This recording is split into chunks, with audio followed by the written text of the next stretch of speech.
Block है, यहाँ पे रखा हुआ है, इस पे हम फोर्स P लगा रहे हैं।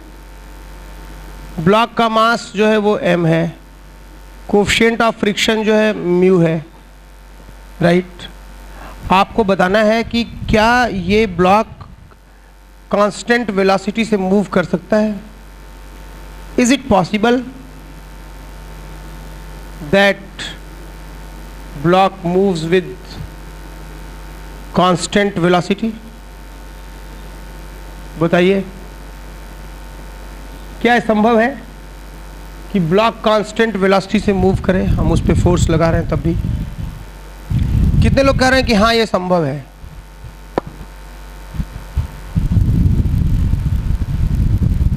हाँ, एक आदमी कह रहा है कि हाँ ये संभव है। कैसे? करेक्ट।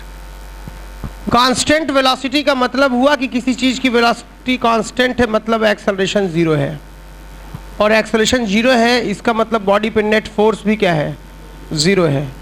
इसका मतलब क्या हुआ कि आपका जो अप्लाइड फोर्स P है उसके अपोजिट में एक फोर्स लग रहा होगा म्यू n, n की वैल्यू mg के बराबर है, राइट।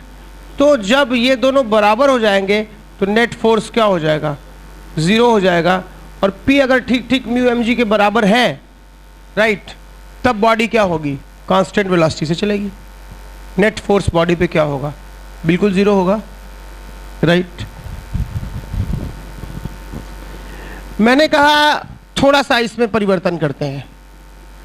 अगर इस ब्लॉक को मैं P फोर्स थीटा एंगल पर लगाता हूं, जहां P और थीटा गिवन है,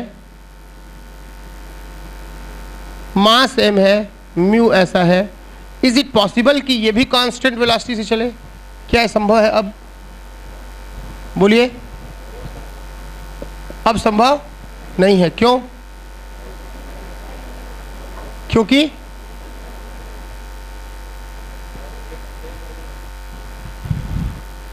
सीखना मत, नहीं संभव है। संभव है नालायक। इस बॉडी का FBT ड्रॉ कीजिए। बॉडी का वेट कितना हो गया? mg नीचे की तरफ।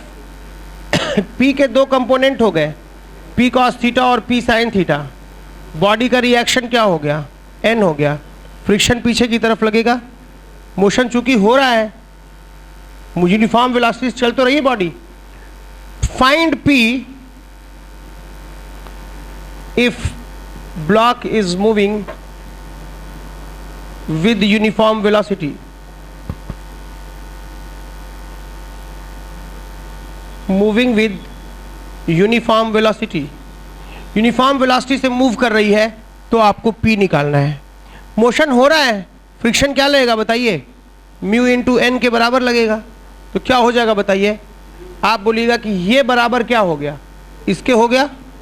x में अलग से बैलेंस करो और y में अलग से बैलेंस करो, क्योंकि यूनिफॉर्म वेलोसिटी का मतलब हुआ कि एक्सेलरेशन जीरो है, यानी कि नेट फोर्स जीरो है। तो आप यहाँ पे क्या करिएगा? fx जीरो हो जाएगा और fy भी जीरो हो जाएगा। fx जीरो हो जाएगा मतलब ये दोनों बराबर हो गए। p cos थीटा किसके बराबर हो गया बताइए? म्यू n के बराबर हो गया। fy जीरो है यानी n ऊपर और p sin थीटा ऊपर। नेट फोर्स ऊपर की तरफ कितना है? ये और ये मिल के किसके बराबर है? mg के बराबर है। तो यहाँ से n की वैल्यू उठा के यहाँ रख देते हैं, p निकल जाएगा, है कि नहीं? p cos theta is equal to mu times n की जगह mg minus p sin theta रख दिए, राइट। इसको उधर शिफ्ट किए, p कॉमन ले लिए, cos theta plus mu sin theta is equal to mu mg, right. तो p कितना हो गया बताइए? म्यू mg डिवाइडेड बाई क्या चीज़? cos theta plus mu sin theta. ऐसा हो गया p तो क्लियर। अब थीटा यहाँ पे गिवन था, theta was constant, p is not given, theta was given, ठीक है। p तो पूछा था, तो थीटा गिवन था, तो थीटा गिवन था तो नीचे की चीज कांस्टेंट हो गई। म्यू भी गिवन था, मास भी गिवन था, p क्या आ गया? कांस्टेंट आ गया। अब मैं कहता हूं कि कोई फोर्स अगर p ऐसे लग रहा है और बॉडी का डिस्प्लेसमेंट d इधर की तरफ है, बीच का एंगल थीटा है, तो वर्क डन बाई p क्या होगा बताइए? p into D into cos theta, यही होगा। तो वास्तव में सवाल ये था पहला कि find P if block is moving with uniform velocity. दूसरी बात थी कि if displacement of block is equal to D, then find work done by P. तो पहला काम आपका क्या था निकालना, पहले तो पी ही निकालना पड़ता। अगर कह रहा है कि वो यूनिफॉर्म वेलोसिटी से मूव कर रहा है तो पहले तो आपको पी निकालना पड़ता। तो पहला काम आप क्या किए कि पी निकाले। ये वो पी है जिस पी पे ब्लॉक क्या करेगा, कांस्टेंट वेलोसिटी से मूव करेगा। तो वर्क डन क्या आ जाएगा पी के द्वारा, P into D cos theta, और पी की वैल्यू रख दीजिए, कितनी आ गई, mu M G into D cos theta divided by cos theta plus mu sine theta. इसमें दो प्रॉब्लम मिला दिया था, एक फ्रिक्शन का और एक वर्क डन का। फोर्स डायरेक्ट गिवन नहीं था, इसमें पहले फोर्स निकालना पड़ा। क्या करके निकालना पड़ा कि कंडीशन ये दे दिया कि ये ब्लॉक कांस्टेंट वेलोसिटी से मूव कर रहा है। If velocity is constant then net force is zero, and force is zero means F X is zero and F Y is zero, right. शायद समझ रहे हो तुम। पहले पी निकालना पड़ा और फिर वर्क डन निकालना पड़ा। लिख लीजिए।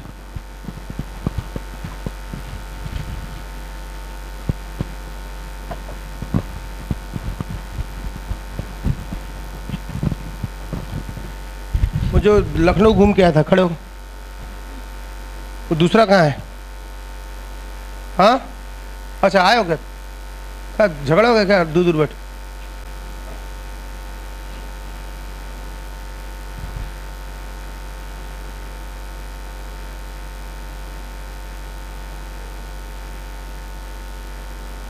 तुम तो उस दिन बाहर ऐसा पूछी कि सीता जी किसके पापा थे। पॉसिबल है कि किसी इंक्लाइन प्लेन पे कोई ब्लॉक थीटा है, ब्लॉक है मास m का, और यहाँ पे वेलोसिटी कांस्टेंट है, ऐसा दे रखा है। ये बताइए फ्रिक्शन है कि नहीं है?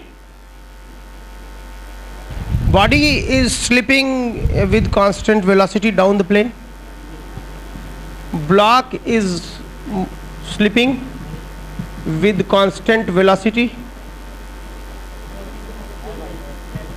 बताइए इज इट पॉसिबल कि यह फ्रिक्शन है कि नहीं है? क्यों? अगर फ्रिक्शन नहीं होता तो क्या होता? Because M G sine theta लगता, तो जी साइन थीटा एक्सेलरेशन लगता, तो वेलोसिटी कांस्टेंट कैसे रह पाती? पक्का यहाँ पे फ्रिक्शन क्या होना चाहिए, मतलब होना चाहिए और क्या। तो इसका मतलब ये हुआ कि वेलोसिटी कांस्टेंट है, राइट। क्या पूछेगा? मान लो मास बॉडी का 250 ग्राम है और ये तुम्हारा theta is 37 degree and body is moving with constant velocity down the plane. Mu दिया है क्या? पूछा है कि ये बॉडी ए से बी तक आ जाती है, ये अलोंग द प्लेन 1 मीटर आ जाती है आगे। तो बॉडी पे कितने फोर्स लग रहे हैं इसमें? Number of forces acting on body, कौन कौन एक्टिंग ऑन बॉडी कितने लग रहे हैं? 4 है कि नहीं? कौन कौन से 4? हाँ कब? बढ़िया बात, बढ़िया बात। हाँ कौन?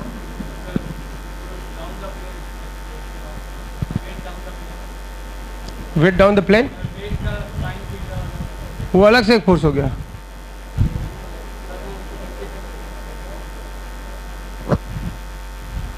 या वो W का ही कंपोनेंट है, 3 ही फोर्स लग रहे हैं।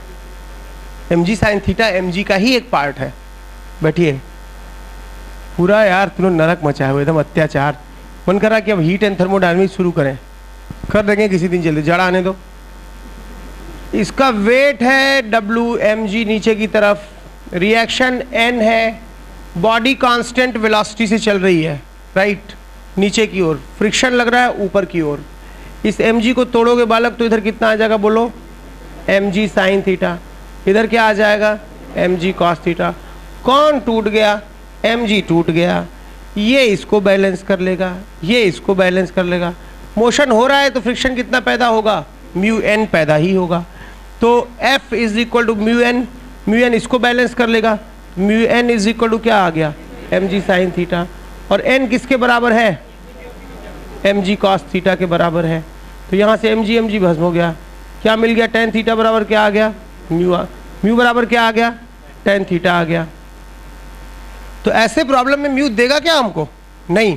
अगर बॉडी इंक्लाइन प्लेन पे ऐसे मूव कर कि यूनिफॉर्म वेलोसिटी से मूव कर रही है तो उसका क्या होगा, उसका नेट एक्सेलरेशन 0 होगा। बॉडी पे 3 फोर्सेस एक्ट कर रहे हैं, राइट। और आपका म्यू पक्का यहाँ से निकालना पड़ेगा, friction is this much and N is this much. यहाँ से म्यू की वैल्यू कितनी आ जाएगी, tan थीटा। खैर म्यू आ गया आपका tan थीटा। tan थीटा कितना होगा, tan 37 degree is equal to sine 37 degree by cos 37 degree. Sine 37 कितना होता है 0.6, cos 37 0.8, कितना हो गया 3/4। तो म्यू की वैल्यू कितनी आ गई 3/4। ये तुम्हें दिया होगा क्या प्रॉब्लम में, हाँ। पहला पूछा number of forces acting on body, दूसरा पूछा कोएफिशिएंट ऑफ फ्रिक्शन बिटवीन क्या, ब्लॉक एंड प्लेन। अब क्या पूछेगा, तुम मान लो तुम एग्जामिनर होते तो क्या क्वेश्चन बनाते, बनाओ। Work done by reaction, work done by friction, work done bye क्या, वेट, होता कि नहीं होता। तो ये यार ये जो है वेट हो गया 250 ग्राम है, यानी कितना किलोग्राम हो गया, 0.25 किलोग्राम हो गया। 0.25 किलोग्राम में जी से मल्टीप्लाई करो तो कितना न्यूटन हो गया 25। बोरा में भर के ले चलेंगे घर पे, समझे, कितना हो गया 2.5 न्यूटन हो गया इधर, ठीक है कि नहीं। और जो है इसका रिएक्शन इधर हो गया, और फ्रिक्शन कितना हो गया म्यू इंटू एन। एन की वैल्यू कितनी थी, अच्छा एन निकालना पड़ेगा हमको, चलो एन की जरूरत नहीं पड़ेगी। फ्रिक्शन कितना हो जाएगा mg साइन थीटा, राइट। खैर फ्रिक्शन इधर लग गया, इतना हो गया ना। चलो अब मुझे वर्क डन निकाल, कितना मीटर स्लिप किया है 1 मीटर स्लिप किया है। वर्क डन बाय रिएक्शन कितना हो गया 0, क्योंकि वो इधर आ जाएगा, उधर आकर लेके हम जेब में रख लेंगे तो 2.5 को तोड़ेंगे, रहने दो यार। अरे यार दरिद्र क्या, रिएक्शन ये है और डिस्प्लेसमेंट इधर है। वर्क डन बाय रिएक्शन क्या हो गया 0। कभी कभी जब अकेला छोड़ देते हो तुम लोग, लगता है मैं ही भस्म हूँ, मैं ही धुआं हूँ, मैं ही अग्नि हूँ, है कि नहीं।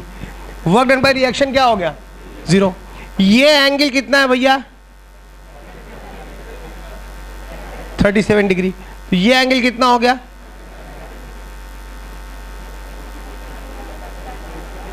37 होगा। अरे यार 53 डिग्री होगा भाई, आगे बढ़ा लो, आगे बढ़ा लो, 90 डिग्री, 37 डिग्री, 53 डिग्री। फोर्स ये हो गया तुम्हारा, वेट हो गया, हाँ। वर्क डन बाय वेट क्या हो जाएगा, एकदम चट ले रहे हो तुम लोग यार, इतना काम किए लेकिन पता नहीं क्या, साल भर के बाद लगता है ना कि नरक ही रहेगा जिंदगी। वेट और डिस्प्लेसमेंट के बीच में 53 डिग्री का एंगल है, कितना वर्क डन हुआ, weight into displacement into cos 53, और कॉस 53 की वैल्यू कितनी होती है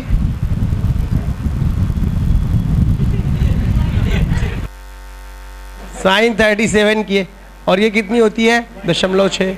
वेट कितना है भाई हमारा 2.5 न्यूटन, डिस्प्लेसमेंट कितना है 1 इंटू 0.6। जरा इसका इसमें मल्टीप्लाई करोगे,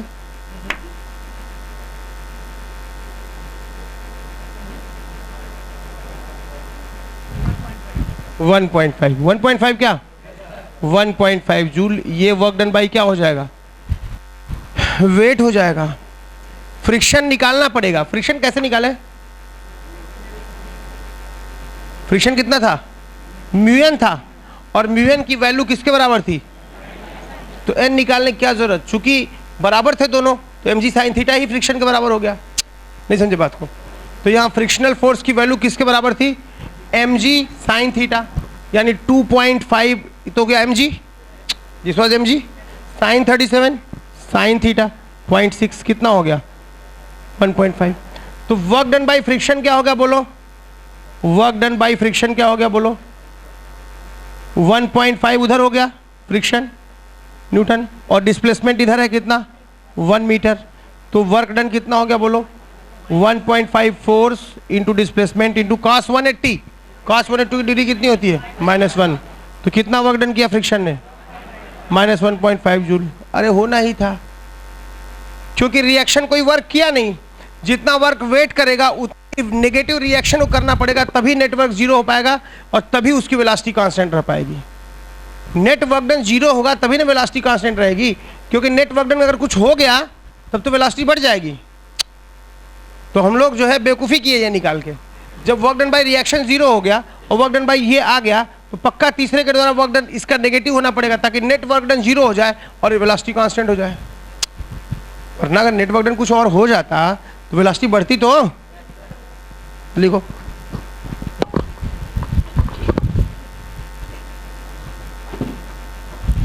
तुम लोग तो हमको देख रहे हैं कि एकदम तकलीफ पैदा कर दोगे यार। हम लोग एक टीचर थे टेक में, ऐसे पढ़ाते थे, सुन लो।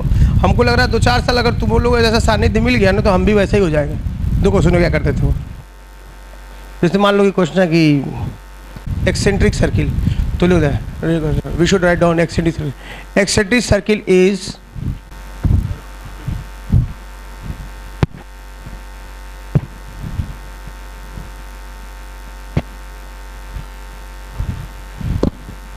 समझ में आ रहा है? इसके बाद भी कुछ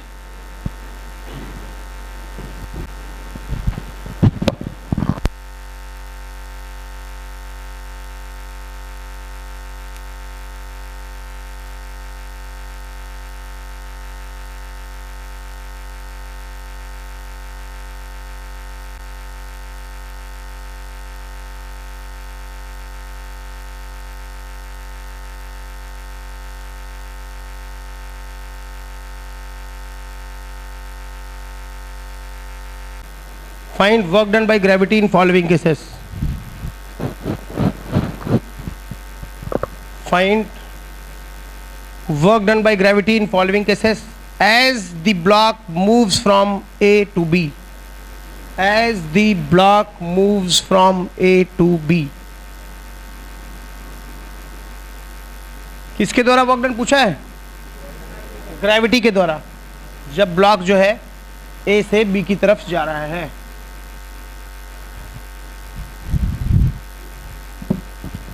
पहला तुम खटाखट आंसर निकालो। 2 kg का ब्लॉक है और 5 मीटर नीचे गया है A से B तक।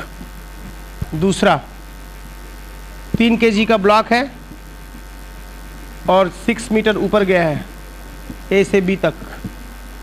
तीसरा इंक्लाइन प्लेन पे एक ब्लॉक है A से B पर गया है 5 मीटर 37 डिग्री पे, ठीक है। चौथा A से B तक एक ब्लॉक आया है और जो है वो 10 मीटर आया है 30 डिग्री पे। ब्लॉक का मास जो है 2 kg है, ब्लॉक का मास 5 kg है, ठीक है।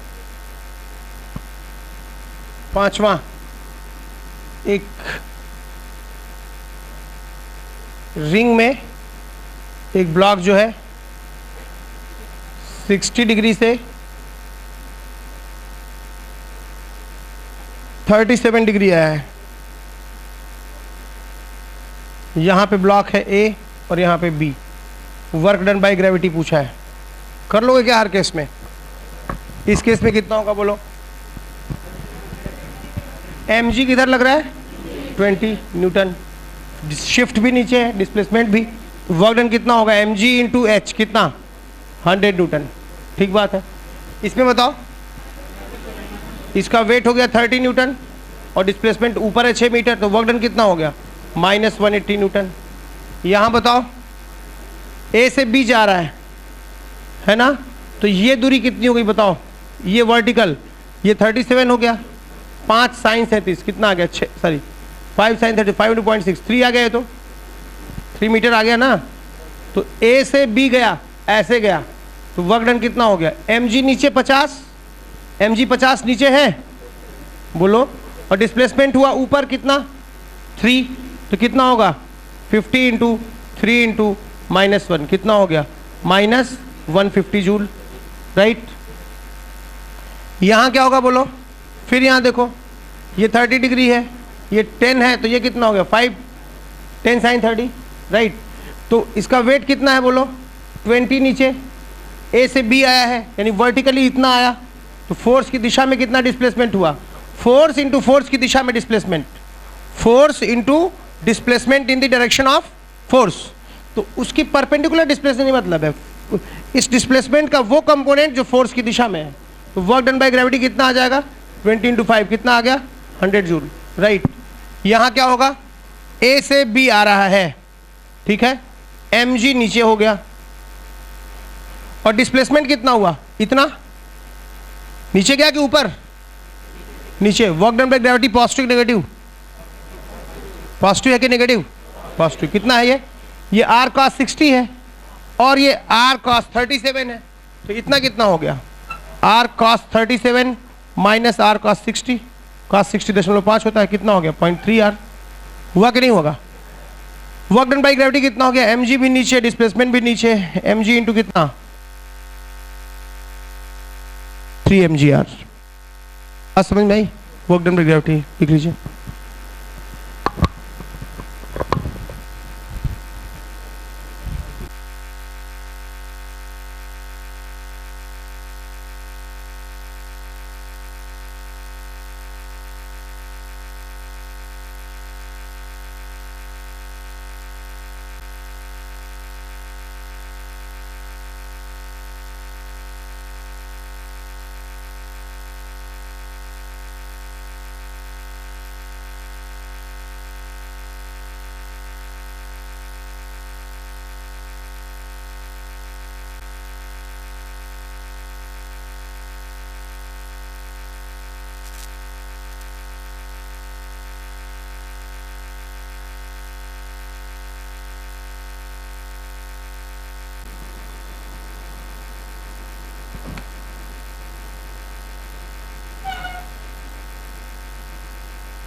क्वेश्चन है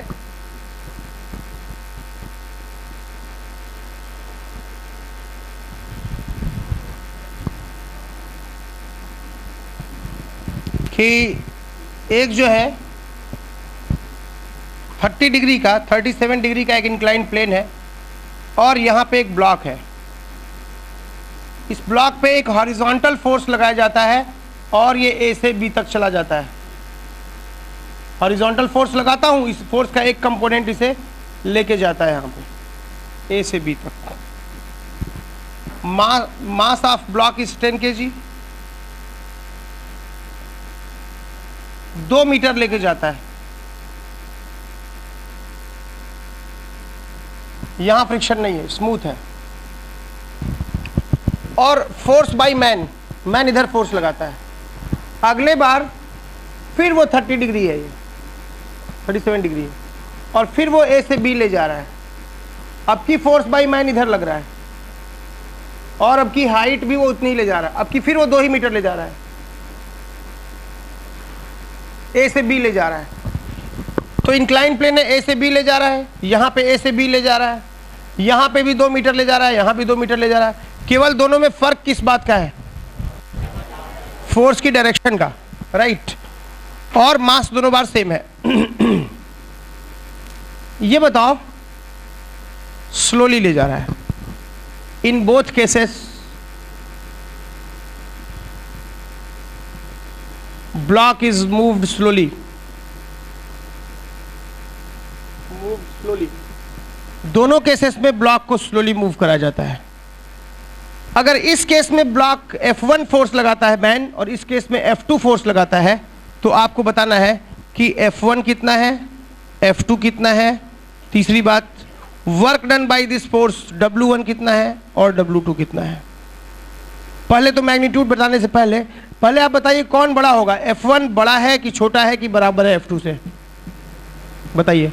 पहले ये सोच लीजिए, फिर बताइए W1 बड़ा है कि छोटा है कि बराबर है W2 से। बताइए F1 बड़ा है कि F2?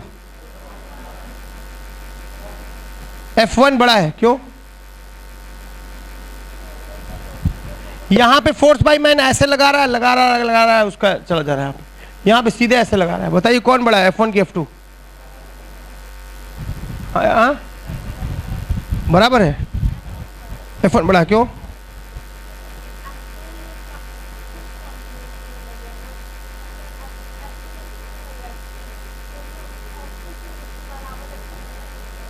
हाँ सही बात है। F1 का कोई कंपोनेंट इधर लग रहा होगा जो कि mg sin थीटा को खींच के लेके जा रहा है, स्लोली ले जा रहे हैं, यानी धीमे धीमे ले जा रहे हैं, यानी इधर की ओर कितना फोर्स चाहिए, mg sin थीटा चाहिए, ठीक है। तो F1 का एक कंपोनेंट ही mg sin थीटा के बराबर हो गया, दूसरा तो पड़ा ही होगा, तो दोनों मिला के नेट क्या होंगे, जबकि यहाँ F2 ही कितना हो गया, mg sin थीटा हो गया। तो सीधी सी बात है कि यहाँ पे क्या होगा, F1 बड़ा होगा F2 से। और वर्क डन किस केस में ज्यादा होगा,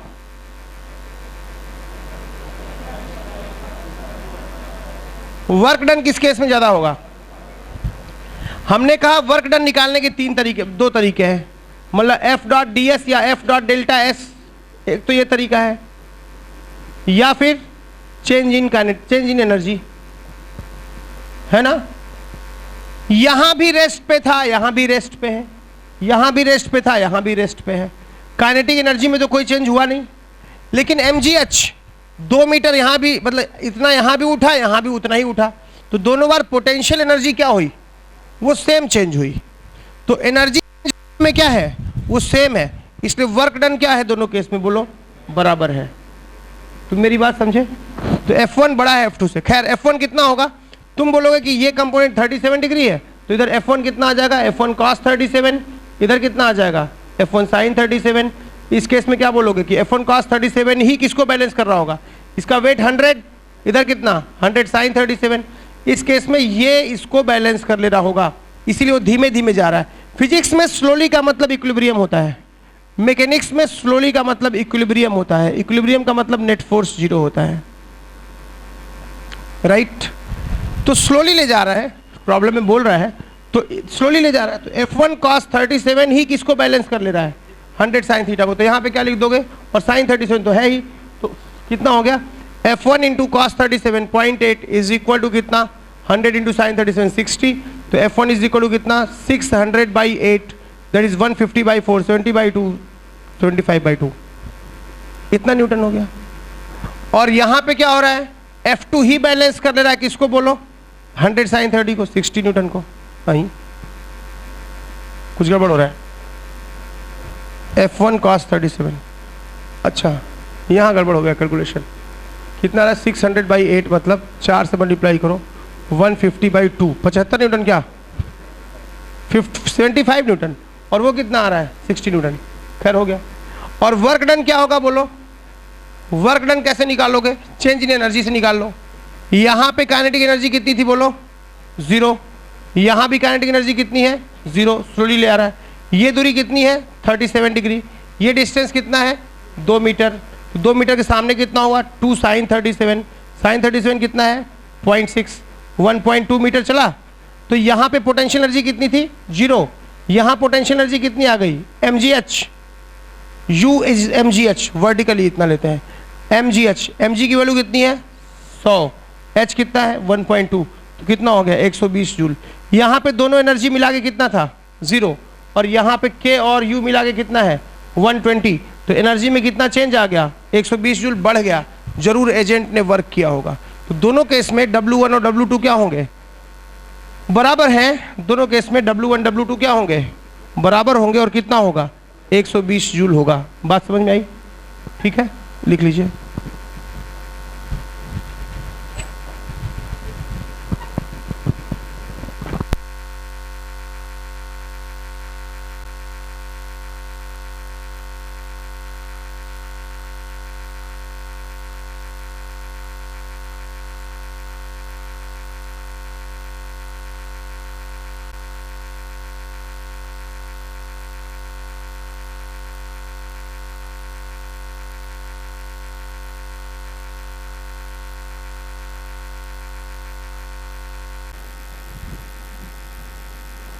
वर्क डन निकालने के लिए जरूरी नहीं हर बार FDS का ही सहारा ले, टोटल एनर्जी में जो चेंज होता है दैट इज ऑल्सो क्या, work done by the external agent on the system.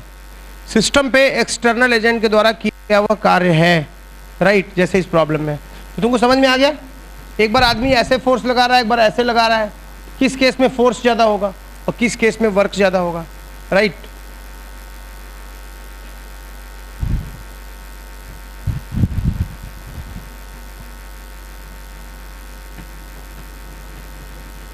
एक बड़ा, जैसे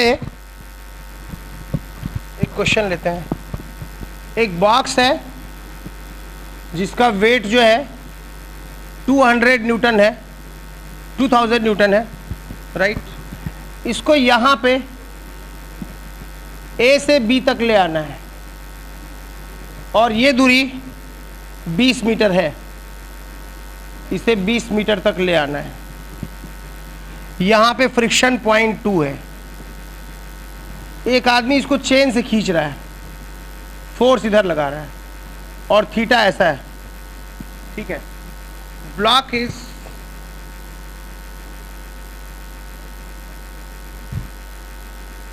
is to be slowly slid, ठीक है। ए से बी तक ले जाना है स्लोली। स्लोली का मतलब क्या हुआ मैकेनिक्स में? इक्विलिब्रियम का मतलब क्या हुआ? नेट फोर्स जीरो का मतलब क्या हुआ? Fx जीरो और Fy जीरो। क्या मैं यहाँ पे इसका FBD बनाऊँ? इसका वेट कितना हो गया बताइए? 2000 न्यूटन तो इसका वेट हो गया। और जो फोर्स लगा रहा है, फोर्स दिया है क्या वहाँ पे? फोर्स लिख दिया है, फोर्स का मैग्नीट्यूड दिया है क्या? नहीं, वो निकालना पड़ेगा। तो क्या करूँगा मैं इधर? P cos थीटा, इधर क्या करूँगा? P sin थीटा, इधर क्या करूँगा? रिएक्शन फ्रिक्शन, इधर क्या लगेगा? रिएक्शन। बॉडी पे कितने फोर्स लग रहे हैं? 3। खड़ी हो। कौन कौन? एक रिएक्शन, एक फोर्स, एक कंपोनेंट। एकदम पगला गए हो तुम लोग यार, बैठो। 4 फोर्स लग रहे हैं, वेट, रिएक्शन, फ्रिक्शन, और ये दोनों एक था जिसको तोड़ दिए भाई। अरे एकदम माथा खराब कर रखी हो तुम। समझ में आया कुछ? कितने लग रहे हैं? कौन कौन? इधर के दोनों कंपोनेंट मत बोलो भाई, एक्सटर्नल फोर्स बोल दो उसको।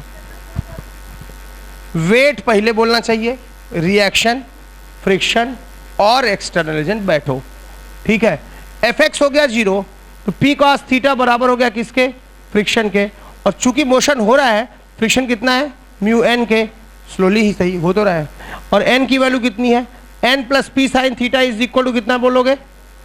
बोलो n। अरे गोबर गणेश 2000, ठीक है, n, राइट। म्यू की वैल्यू कितनी है? 0.2। n कितना आ गया बोलो? 2000 माइनस कितना? p sign theta, right. ये आ गया p cos थीटा के बराबर। अब तुम क्या करो, इसको उधर ले जाओ, तो p इंटू साइन, वही प्रॉब्लम है, cos theta plus mu sine theta बराबर ये इंटू क्या हो गया? 400। और म्यू की वैल्यू कितनी है? 0.2, तो p कितना आ गया? 400 डिवाइडेड बाई कितना? cos theta plus 0.2 sine theta.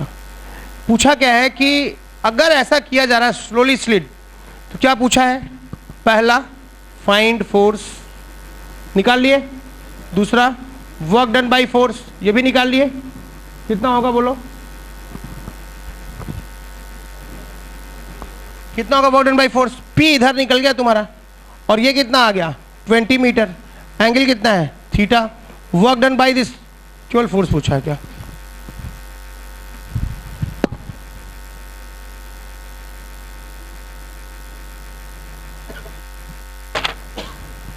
Work done पूछा है। Work done by this force क्या हुआ? P into S into cos theta, and P was 400 by कितना? Cos theta plus 0.2 sine theta, right, into क्या?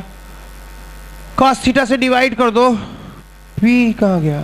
P into 20 भी तो था, कितना आ गया? 8000 cos theta. Cos theta divide करो, नीचे 1 बचा, प्लस 0.2 टेन थीटा।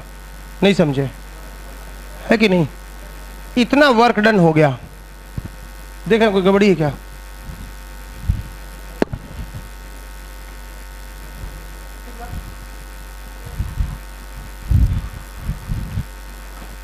ठीक बात है। अब जरा ध्यान सुनना, अगर हम ये चाहते हैं कि P मिनिमम हो, ये तो खैर ये हो गया, यहां से एक बात उठती है कि find P minimum for this, find P minimum for this.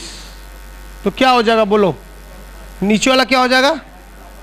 हाँ हाँ, ये अगर मैक्स मिनिमम होना है तो नीचे वाला क्या हो जाएगा? मैक्सिमा। तो क्या होगा? पी मिनिमा हो जाएगा भाई, तो ये कितना हो जाएगा 400 बाई अंडर रूट कितना 1 स्क्वायर प्लस 0.2 स्क्वायर, दोनों कोफिशिएंट का स्क्वायर, राइट। और वो कब होता है, when tan theta is equal to क्या होता है, साइन वाले कोफिशिएंट बाई कॉस वाले कोफिशिएंट कितना 0.2 बाई 1, यानी ये तब होता है, इतना हो जाता है, राइट।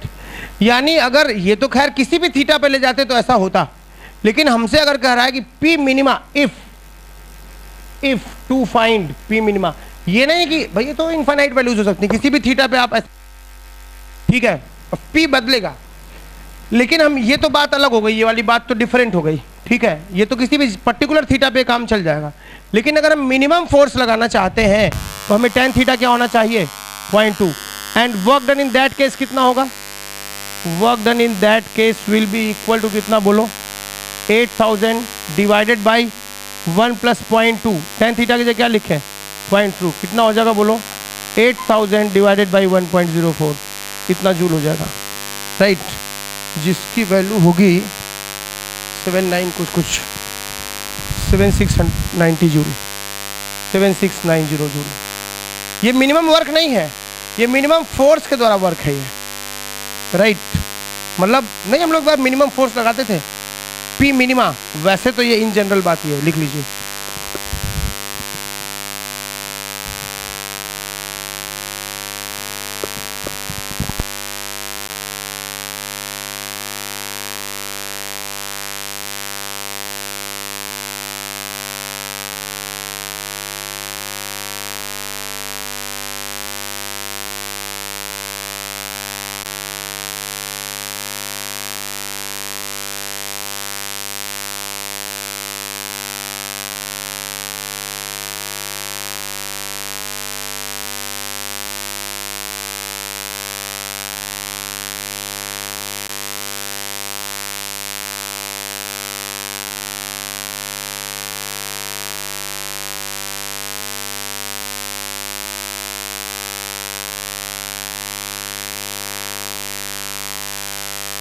हमें पहले फोर्स निकालना पड़ेगा, राइट। तो एक बात तुम ध्यान समझ लेना, जब भी तुम वर्क डन बाई फोर्स निकाल रहे हो, चाहे तुम्हें फोर्सेस गिवन भी हो, तो पहले तुम्हें एफबीडी निकाल के एक्सेलरेशन निकालना पड़ता था, जिससे तुम एस निकालते थे और फिर वर्क डन निकालते थे, तब भी तुम्हें न्यूटन्स लॉ यूज पड़ा था।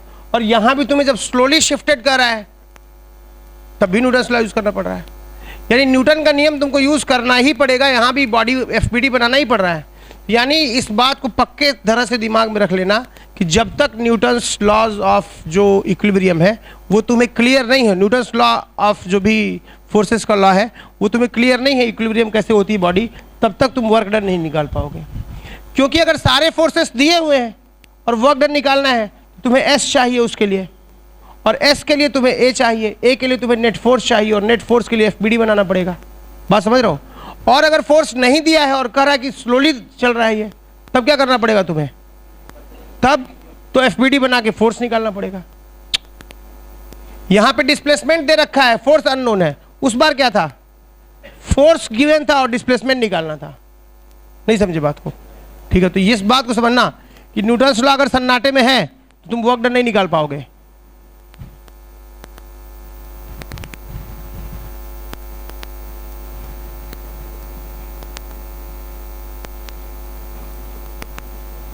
ऐसा प्रॉब्लम है, यहां पे एक पेंडुलम है, मासलेस जो है, हम काफी कुछ तुमको समझा सकते हैं धीरे धीरे, लेकिन तुम समझो तो, और धीमे धीमे कुछ नए प्रॉब्लम्स खुलना शुरू हुई। कितने तरह के प्रॉब्लम होते हैं फिजिक्स में, इतने ज़्यादा तरह के प्रॉब्लम है कि तुमको मैं एक तरह का सिखाऊंगा तो तुम दूसरा नहीं जान पाओगे, दूसरा सिखाऊंगा तो बेहतर है कि तुम्हें ये कोर्स समझ में आए कि हो क्या रहा है।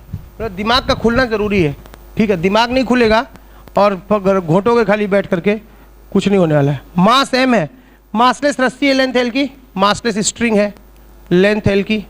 यहां पे मैं फोर्स एफ लगा रहा हूं, खाली क्या लिख दिए फोर्स, क्या फोर्स दिए क्या, ऑलवेज हॉरिजॉन्टल। ये फोर्स हमेशा कैसा रह रहा है, हॉरिजॉन्टल। लेकिन जब फोर्स दे दिया तो अब की क्या देगा, डिस्प्लेसमेंट देगा, दिशा दे दिया। बोलेगा कि ball is moved slowly, ball is moved slowly up to angle theta 0, with vertical. Find work done.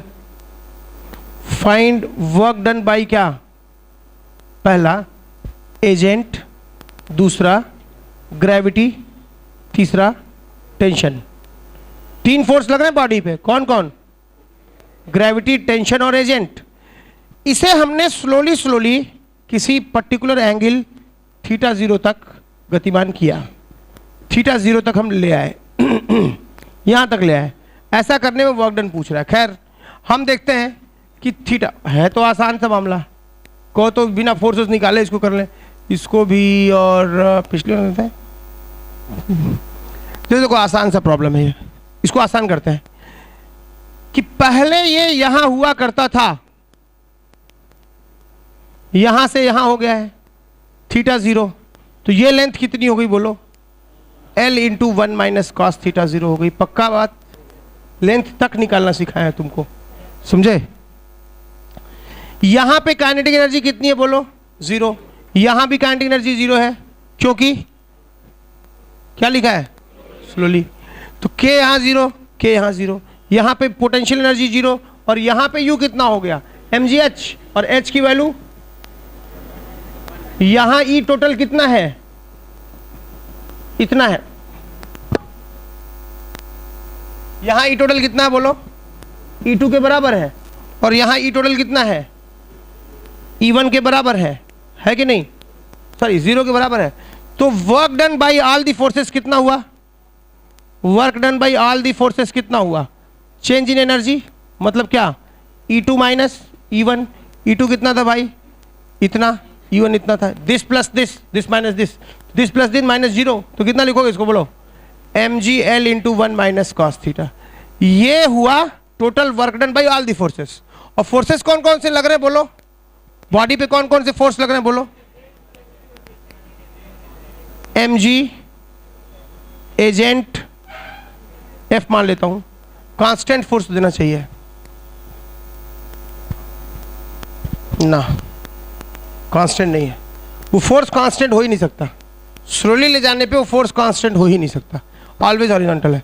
ये फोर्स होगा पक्का वेरिएबल। क्यों अभी बता देते हैं। और ये T हो गया इधर। अब मोशन ऐसा हो रहा है, work done by all the forces, work done by tension, work done by mg और वर्क डन बाई क्या? एक्सटर्नल एजेंट, है कि नहीं? अब बताओ टेंशन हमेशा नॉर्मल है और डिस्प्लेसमेंट हमेशा टेंजेंशियल है। तो वर्क डन बाई टेंशन क्या हो गया? 0। टेंशन हमेशा नॉर्मल है और वर्क और डिस्प्लेसमेंट किधर है? टेंजेंशियल है। भाई मोशन तो टेंजेंट की दिशा में, छोटा सा dx dr, हल्का सा टेंजेंट की तरफ। टेंजेंट की तरफ इसका डिस्प्लेसमेंट है और फोर्स है नॉर्मल की तरफ। परपेंडिकुलर है कि नहीं है? तो वर्क डन बाई टेंशन कितना हो गया? 0।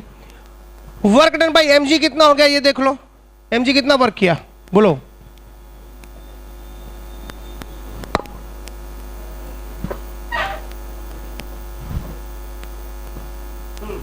mg कितना वर्क किया बोलो? mg नीचे और डिस्प्लेसमेंट हुआ ऊपर। mg पॉजिटिव वर्क किया कि नेगेटिव? नेगेटिव। कितना बोलो? माइनस mg इंटू डिस्प्लेसमेंट उसका जो भी है इंटू -1, इतना वर्क किया। और ये हमको पता नहीं है, यही निकालना है। अच्छा डिस्प्लेसमेंट कितना हुआ उसका? ऊपर की तरफ उतरा। तो कितना हो गया work done? Minus mg into L into 1 minus cos θ0। और ये हुआ वर्क डन। अब this plus this equal to this करोगे तो इसको इधर ले आओगे तो 2 गुना हो गया। इसका मतलब work done by external agent कितना हो गया बोलो? कितना हो गया? 2mgl into 1 minus cos θ0। बात समझ में आई? ये इजी मेथड था कि नहीं था? यहाँ फोर्स को निकालना ही नहीं पड़ा। क्या किए हम? Work done change in energy से कर लिए, है कि नहीं? लेकिन अगर इसका दूसरा मेथड हम करें, ठीक है, ये तो फर्स्ट मेथड हो गया इसका।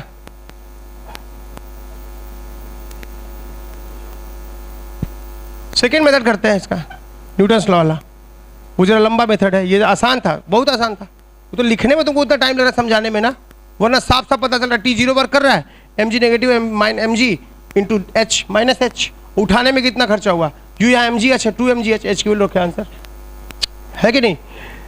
सेकेंड मेथड ये कहता है कि ये इक्विलिब्रियम में है हर जगह, mg नीचे है और t इधर है और तुम्हारा क्या था? फोर्स इधर है। इक्विलिब्रियम में हर जगह, इक्विलिब्रियम में जब बॉडी होती किन्हीं भी दो दिशाओं में तोड़ सकते हैं। अगर ये सर्कुलर मोशन होता वेलोसिटी के साथ तो अनिवार्यतः हम नॉर्मल और टेंजेंट की ओर तोड़ते, लेकिन ये सर्कुलर मोशन हो रहा है, स्लोली हो रहा है, हर जगह इक्विलिब्रियम में है, तो किन्हीं भी दो दिशाओं में तोड़ सकते हैं। ये आसानी है, नहीं समझे बात को? तो यहाँ पे हम कैसे तोड़ लें? एक्स वाई में तोड़ लें। और यही सर्कुलर मोशन होता सिखाया है क्या एक्स वाई में तोड़ना? क्या सिखाया है? नॉर्मल टेंजेंट में तोड़ना। तो यहाँ पे थीटा है, ये भी थीटा था, कितना हो गया इधर बोलो? T cos theta. इधर कितना हो गया? T sine theta. तो क्या लिखोगे? टी कॉस थीटा बराबर M G, T sine theta बराबर एफ, डिवाइड किए टेन थीटा बराबर क्या आ गया? F by M G. तो फोर्स कितना आ गया? M G tan theta. Theta क्या है? कांस्टेंट है कि वेरिएबल? धीमे धीमे थीटा चेंज हो रहा है, तो थीटा वेरिएबल है तो फोर्स भी क्या हुआ? वेरिएबल। अब इसका वर्क डन कैसे निकालिएगा? फोर्स वेरिएबल डी डब्ल्यू बराबर क्या? एफ डॉट डी एस, और एफ डॉट डी एस ये थीटा है, डी थीटा और चल पड़ा तो डी एस कितना हो गया? आर डी थीटा हो गया। तो फोर्स की जगह हम क्या लिखे? M G tan theta into D S की जगह क्या लिखिए? R D theta. क्या हो गया? एम जी आर बाहर ले लीजिए, integral tan theta D theta, total work done निकल जाएगा। और जब थीटा कहाँ से कहाँ तक वेरी करेगा? जीरो से थीटा जीरो तक। और मुझको पता ही नहीं टेन थीटा का इंटीग्रल, ला हौल वला कुव्वत। इसलिए इस मेथड की फाइल यहीं क्लोज कर दी जाए, मुझको इंटीग्रेशन आता ही नहीं है। क्या समझे? तुम नहीं समझे बात को? हाँ समझ गए ना? अरे जब आएगा तब कर लेंगे यार, जब तुमको इंटीग्रेशन आएगा तो कर लेना भाई, आसान है, हो जाएगा। ठीक है,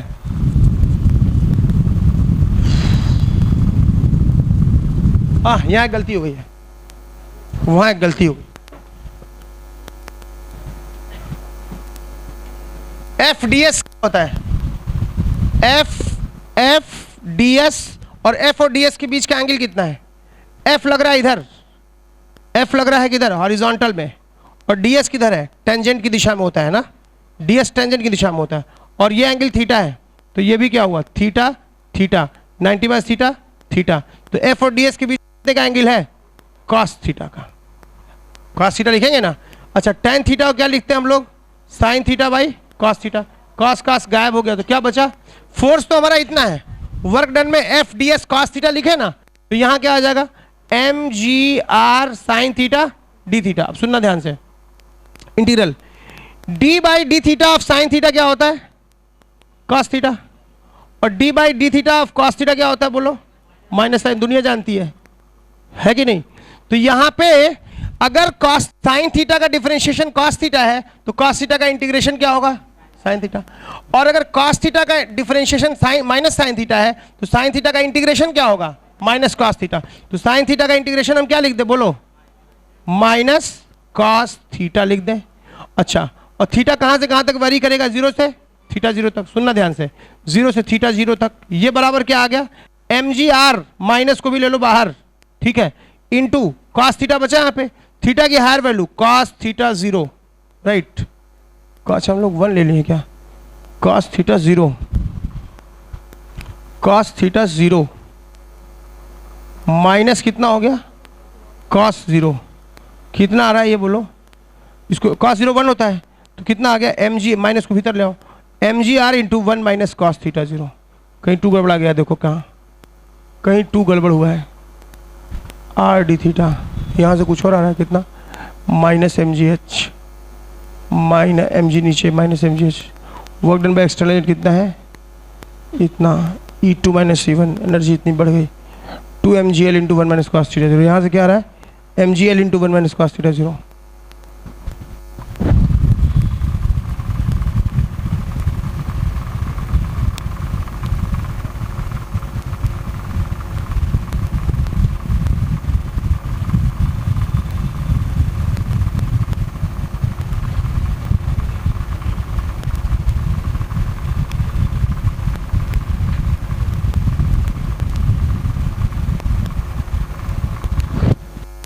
कहाँ गलती हुई है? ये तो बड़ा इंटरेस्टिंग है, 2 मेथड 2 आंसर।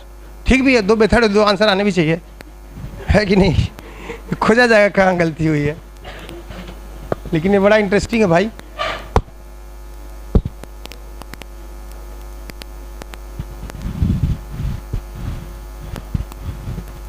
यहाँ पे है, बताओ कहाँ गलती है, कहाँ पे? आंसर ये सही है, ये आंसर गलत है, बताएं क्यों? 80 मार्क्स ले, सुनना ध्यान से। पोटेंशियल एनर्जी शब्द हम तभी यूज करते हैं जब mg जो है सिस्टम का इंटरनल फोर्स हो। Potential energy of the ball हम ये नहीं बोलते हैं, बोलते जरूर हैं लेकिन ये लूजली बोलते हैं। सच ये है potential energy of the earth ball system, ये बोलना चाहिए हमको। क्या बोलना चाहिए? Potential pen and earth system is mgh। तो जब भी हम पोटेंशियल एनर्जी की बात करेंगे तो ब्लॉक और अर्थ दोनों हमारा सिस्टम हो गया, दोनों सिस्टम में इंक्लूडेड है, तो उनके बीच जो आकर्षण का फोर्स है mg वो इंटरनल फोर्स हो गया, राइट, वो इंटरनल फोर्स हो गया। तब work done by external force में जब हम पोटेंशियल एनर्जी की बात यहां कर रहे हैं, इसका मतलब ये हो गया कि अर्थ और ब्लॉक को हम सिस्टम ले चुके हैं। तब यहां पे एक्सटर्नल फोर्स में mg को यहां क्या करना चाहिए था? नहीं लेना चाहिए था। तो एक्सटर्नल फोर्स दो ही लग रहे हैं यहां पे, कौन कौन? टेंशन और एजेंट। देखो आंसर वही आ गया। बात तुमको समझे कहां गड़बड़ी हुई है? हम लोग क्या किए थे कि एक्सटर्नल एजेंट, हम लोग पोटेंशियल एनर्जी शब्द भी यूज कर रहे थे और mg को एक्सटर्नल भी मान रहे थे। इस प्रॉब्लम में सिस्टम कौन लिए हम लोग? ये लगाते वक्त हम लोग सिस्टम किसको लिए? अर्थ प्लस बॉल को। जब अर्थ और बॉल को तुम सिस्टम लिए तभी तुम पोटेंशियल एनर्जी की बात भी कर पाए। एक अकेले पार्टिकल की पोटेंशियल एनर्जी नहीं होती, तुम मेरी बात समझ रहे हो? पोटेंशियल एनर्जी अर्थ बॉल सिस्टम की होती है, राइट। तो अर्थ बॉल सिस्टम की पोटेंशियल एनर्जी कितनी हो गई बोलो? mg, ये इतनी हो गई। लेकिन जब net work done bye all the forces, all the external forces होना चाहिए, net work done bye all the external forces is change in energy. अब बताओ क्या mg एक्सटर्नल फोर्स था? नहीं, क्योंकि अर्थ बॉल सिस्टम में हम उसको एक मान चुके थे, इसीलिए पोटेंशियल एनर्जी की बात कर पा रहे थे। तो मेरी बात समझे? तो बॉडी पे 3 फोर्स लग रहे हैं, लेकिन सिस्टम में हम अगर अर्थ और बॉल को लें तो एक्सटर्नल फोर्स 2 ही लग रहे हैं। कौन कौन? mg, सॉरी, एजेंट और टेंशन। टेंशन ने 0 वर्क किया, वर्क डन बाय एक्सटर्नल आ गया आंसर। दोनों सेम आंसर आ रहा है? नहीं समझे बात को? कुछ सीखे इस प्रॉब्लम से? नहीं सीखे?